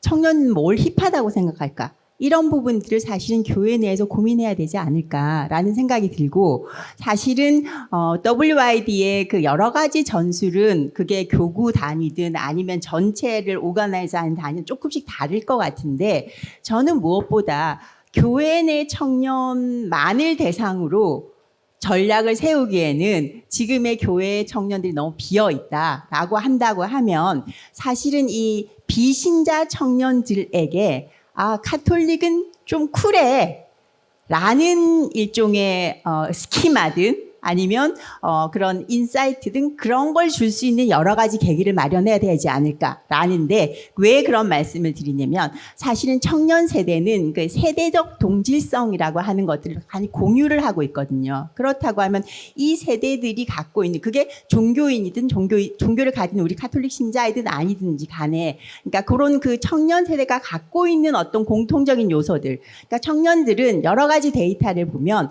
미닝, 되게 물질적인 것 같죠. 근데 실제로 의미성이라는 걸 굉장히 중요하게 생각합니다. 여러 가지 데이터들이 청년들의 어떤 행복감에 가장 큰 영향을 주는 요소가 미닝리스예요. 그러니까 이 의미성이라고 하는 것들을 좀 가톨릭 교회가 조금 눈여겨보고 그것들을 확장할 수 있는, 그래서 저희가 저희 연구에서 경험 자본이란 말을 썼는데, 그런 것들을 경험할 수 있게, 그러니까 WYD가 끝났을 때 많은 청년들이 와, 가톨릭 교회는 되게 힙해, 쿨해 라는 결과들로 남아있다고 하면 그 청년들을 확장하는데 굉장히 도움이 되지 않을까라고 생각을 합니다. 감사합니다. 네, 답변 감사합니다. 다음으로는 그 본당에 대한 질문들이 아주 여러 들어왔습니다. 좀 구체적인 부분부터 널찍한 부분까지 있는데요.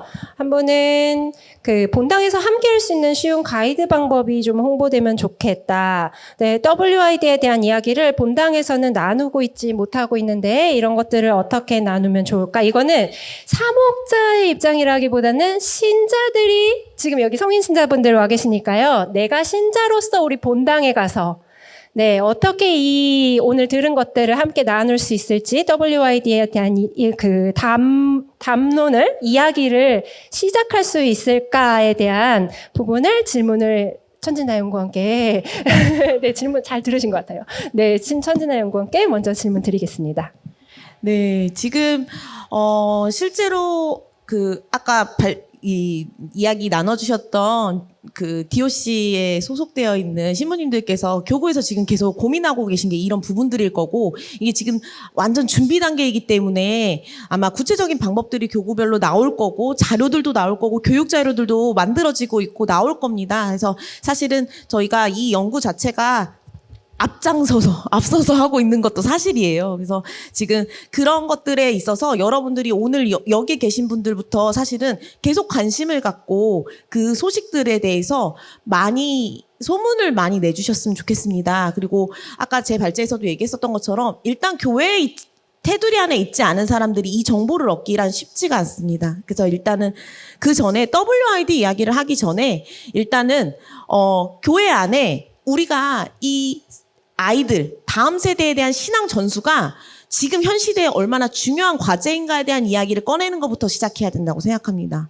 그래서 그것을 꺼내놓는 가운데 이 WID에 대한 이야기들이 전해졌을 때, 이거 정말 기회가 되겠구나. 이거 나한테 필요한 거구나. 우리 분당에 필요한 거구나. 우리 가정에 필요한 거구나. 그건 사실 그 다음 문제입니다. 안 그러면 또 이건 뭐 하나의 이벤트, 뭐 재밌는, 되게 색다른, 뭐 외국에 많은 젊은이들이 오는 뭐 그런 국제적인 뭐 대회, 그 정도로만 이게 인식이 될 수가 있기 때문에 지금 우리가 시작해야 되는 것은 일단 정말 우리 눈앞에 있는 젊은이들, 우리 본당에 있는 젊은이들은 어디 살고 있고, 지금 이발제에서 나왔던 것처럼 어떤 모습으로 살고 있는지 구체적인 얘기들을 이 청년들의 이야기를 통해서 듣고 보고, 그런 자리부터 이야기해야 WID에 대한 이야기도 할 수 있을 거라고 생각합니다. 그래서 그러는 가운데 이 지역 조직위에서 하고 계신 활동들에 우리 좀 귀를 많이 이렇게 열고 소식만 나오면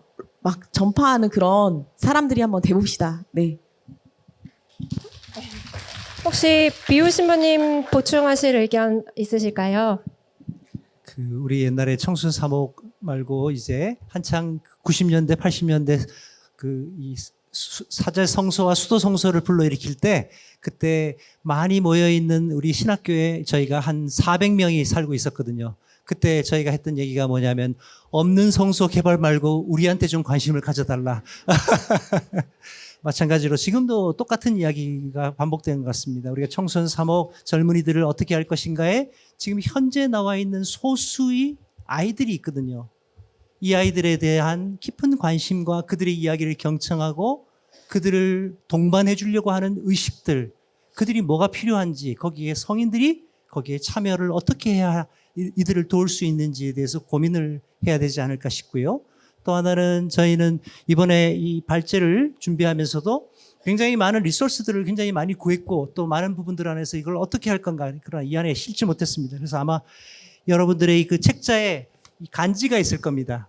거기에 보시면 구체적으로 이것을 how to에 대한 것, 본당과 가정이 뭘 준비해야 하는가, 신자들 또 본당 시민님들 이것을 어떻게 준비하고 어떻게 이것을 해내고 구체적으로 우리가 흔히 얘기하는 WID 전과 WID 후에 우리는 뭘 준비하고 어떻게 이것을 전환시켜야 할 것인가에 대한 이런 것을 저희가 2박 3일의 연수를 내년에 만들었습니다. 그래서 관심 있으신 분들의 경우에는 우리가 전국 많은 교구에서 이것을 참여하시고 있으니 이것을 함께 하시면 아마 도움이 되리라고 봅니다. 네, 감사합니다. 그 다음으로는 정규현 신부님께 질문 드리고 싶은데요. 일단 먼저 이 발제에 대해서 의견을 주셨습니다. 현 한국 청년의 종교 인식을 알 수 있어 좋은 발제라고 생각합니다. 이런 종교 인식의 변화 원인을 좀 더 살펴보고 다양한 대안을 고민해 보는 시간이었습니다라고 의견 주셨습니다. 질문 하나가 있습니다. 그래서 청년 세대의 종교 유형은 한국 이외의 다른 나라에도 보편적으로 적용되는 것인지요? 4개 범주 가운데서 한국 사회에서 가장 유력한 유형은 무엇이고 그 이유는 무엇인지 질문을 하셨습니다. 이게 4개 범주가 아니라 아까 종교 스키마 이야기하시는 것 같은데 맞을까요? 네, 신부님 응답 부탁드리겠습니다.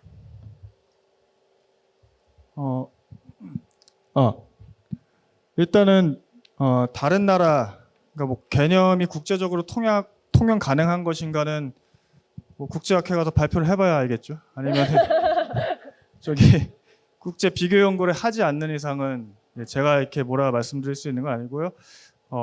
이렇게 뽑아낸 것은 데이터 드리븐에 의해서 이렇게 바텀업으로 제가 심층 질적 인터뷰 짧게는 2시간, 길게 4시간씩 해서 여러 가지 주제를 가지고 했던 것들 중에 종교 파트의 일부분을 발췌해서 말씀드린 거라고 보시면 되고, 적어도 제가 전국으로 다 만났거든요. 한국 문화 안에서는 어느 정도 설명력은 꽤 높지 않을까 했다는 생각을 하고 있습니다.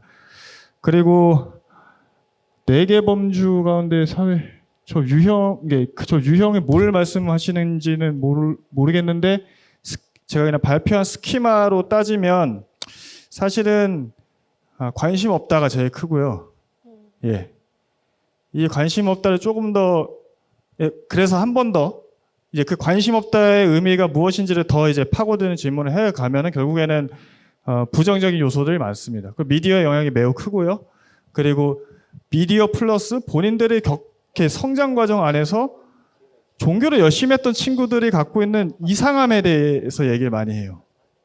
기도 아까 부분도 그렇고, 특히 그러니까 개신교 식으로 하면 모태 신앙을 가진 사람들에 대한 열등성을 많이 얘기합니다. 예.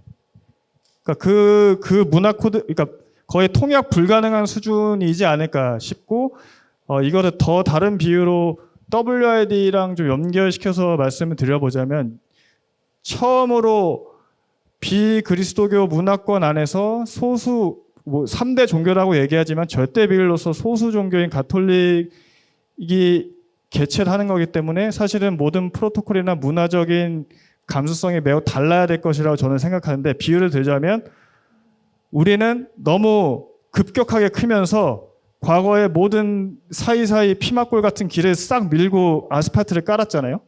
그래서 자동차 중심의 문화로 구성이 됐죠. 근데 여기에 자전거나 오토바이가 들어와서 뭘 하겠다라고 이벤트를 하는 겁니다. 그러면은, 자, 사이클링 하시는 분 계신가요? 자라니 소리 아시죠? 자라니, 고라니 플러스 자전거. 지방도로에서 자전거가 몰려다니면서 문제를 일으키는 것들을 기본 도로, 점유하고 있고 스탠다드라고 여기는 사람들이 그 불편에 대해서 매우 분노합니다. 이거는 오토바이, 이제 할리 데이비슨 타고 이제 팔당 가고 양수리 가고 그거에 대해서도 되게 고상한 문화잖아요. 중산층 이상의 문화잖아요. 그럼 이거를 이 한국의 분노 사회에서 어떻게 그들과 교통의 흐름, 그다음 이것도 그렇게 어렵지 않으면서 우리가 어울릴 수 있고 좋은 것이라고 설득 가능할 요소로 만들어줄 수 있는가? 자, 여태까지 했던 다른 문화권의 WID는 이렇게까지 발전한 그러니까 이 압축적 근대화, 압축적 성장이 아닌 요소로 이렇게 서서히 잘 먹어가면서 이렇게 커왔기 때문에 그 도시의 문화적 정체성을 이룰 수 있는 핵심 코어들은 다 자갈길이에요. 마차가 다니고 구르마가 다니던 길에서 거기에 느린 사람들, 그러니까 원래 그 문화적 정체성에 놓여 있어서 편안한 것들 안에 그 방식으로 이렇게 행사를 했기 때문에 핏인이 잘 됐던 것이죠.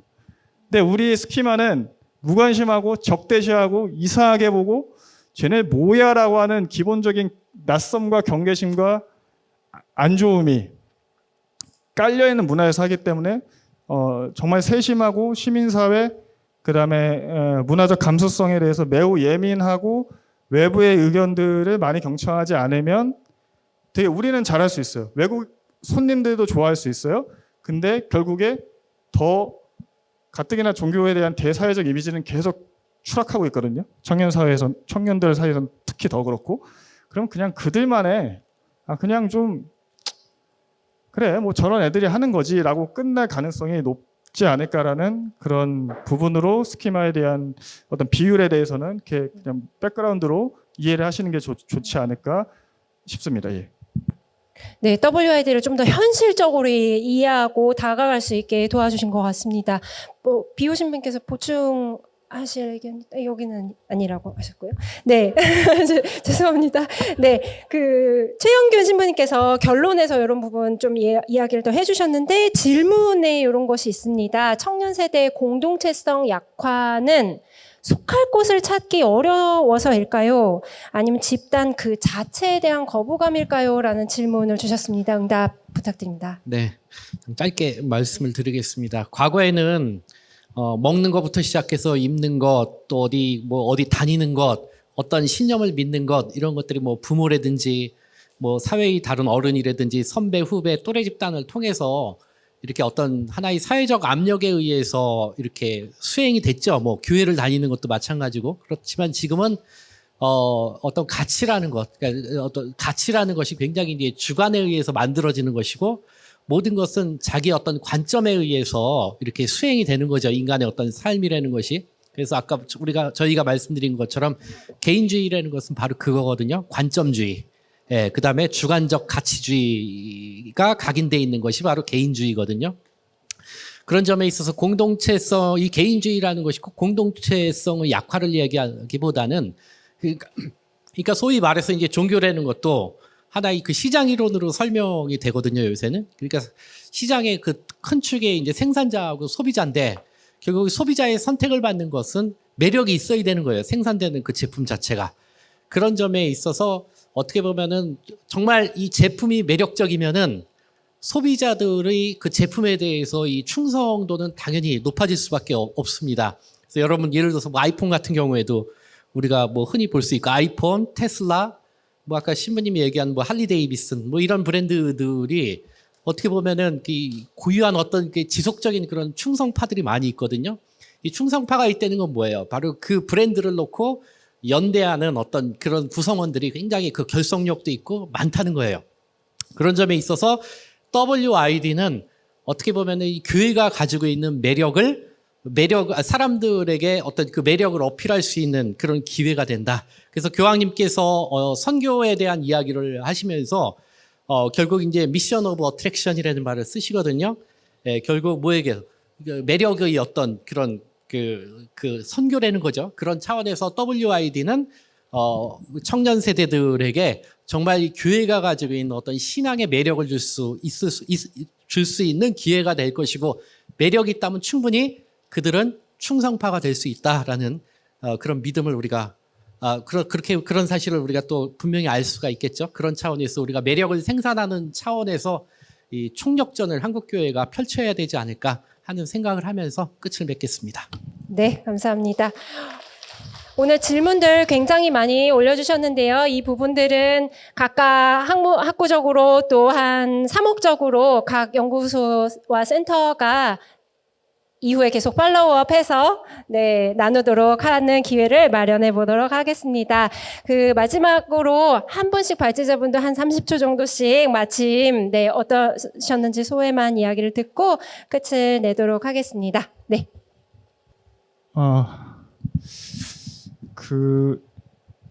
열심히 힘을 모아서 희망을 가지고 또 결국에는 청년들의 얘기를 잘 들어주지 않으면, 그리고 거기서 유의미한 것들을 해석해내서 그리스도와 함께 우리가 걷고 있다라는 것을 신앙 감각으로 느끼게 해주지 않으면 되게 공허할 수 있지 않을까. 그래서 우리가 정말 듣는 심성이 되어 있는가. 일례로 2030 사이에 젠더 갈등 곱하기 남성의 보수와 여성의 진보와 아주 첨예한 문제인데요. 이게 대해서 단 한 번이라도 기성세대로서 그들의 심성이나 정말 현실 안에서 왜 그렇게 해석해내는지 배워보려고 접근한 적이 있는가. 똑같이 신앙에 대해서도 마찬가지인 것 같습니다. 예, 이상입니다.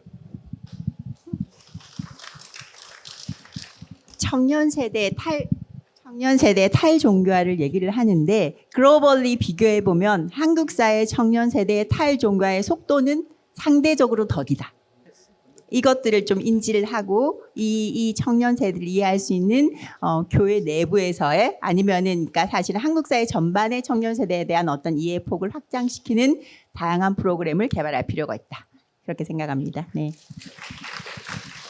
네. 결국은 우리가 참여하고 그리고 관심을 보이고 만나야만 거기서부터 이야기가 시작된다는 생각이 듭니다. 저희의 연구도 사실 여기서부터 시작이고, 이 과정 안에서 또 이것을 실질적인 이야기들을 또 어떻게 해나갈지 재밌는 시간들을 많이 만들어 가겠습니다. 감사합니다. 교회는 교회를 사랑하는 사람들을 계속적으로 부르고 있습니다. 그래서 저는 이번에 이 세계청년대라고 하는 우리 한국교회의 이 선물이 이제 지금 현재 교구 조직위들이 있고 DOC라고 하고 있고, 또 서울대교구, 그러니까 세계청년대회 조직위가 있죠. LOC라고 하고.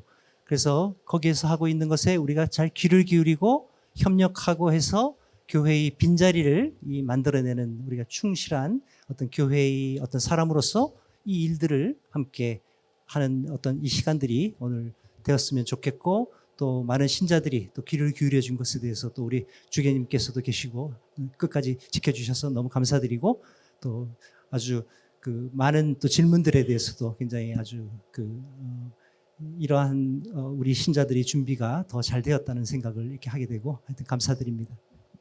네. 그러면 지금까지 수고해 주신 발제자 여러분들께 감사드립니다. 네. 내려가 주셔도 좋습니다. 네, 이세라 연구원님의 매끄러운 사회로 소중한 의견 나눔이 이루어진 것 같습니다. 네, 참여해 주신 여러분께 감사드리면서 한국그리스도사상연구소장 최영균 심은 신부님께 폐회사 부탁드리겠습니다. 예, WID 준비 과정에서 이제 시작해서요, 본행사, 그리고 그 이후에 교회의 쇄신으로 이어져야 하는 중대하고 무거운 시대적 과제가 바로 WID다라는 생각이 듭니다. WID의 청년 세대의 목소리를 듣고 그들의 아픔과 기쁨, 절망과 희망의 경험을 미래교회를 설계하며 녹여내는 공간입니다. 오늘 이 행사를 위한 행사가 아니라 교회의 지속 가능한 발전, 즉 복음화의 지속성을 위한 청년교회를 상상하는 자리입니다. 시노드 교회의 성패 여부 역시 바로 청년들의 교회가 얼마나 형제적이고 환대하는 교회로 변모해 가는가에 달렸습니다. WID에서 이루어지는 청년들의 뜨거운 열정과 영성이 하느님과 만나는 그 자리가 바로 청년들의 교회일 것입니다. 이 자리에서 두 연구소의 연구단과 관계자, 봉사자들에게 감사드리고 또 참석해 주신 모든 교영 자매님들께 감사드립니다. 그리고 특별히 처음부터 끝까지 어떻게 보면 참 힘든 자리일 수도 있는데 바쁘신데 우리 구여비 총대리 주교님께서 이렇게 함께 자리를 해주셔서 너무 영광이고 감사드리다는 말씀을 이렇게 다시 한번 이렇게 전하겠습니다.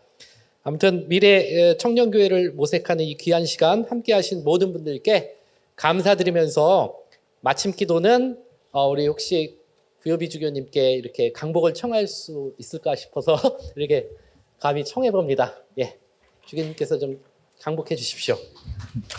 네, 주교님께 마침 말씀과 그리고 강복기도 청하면서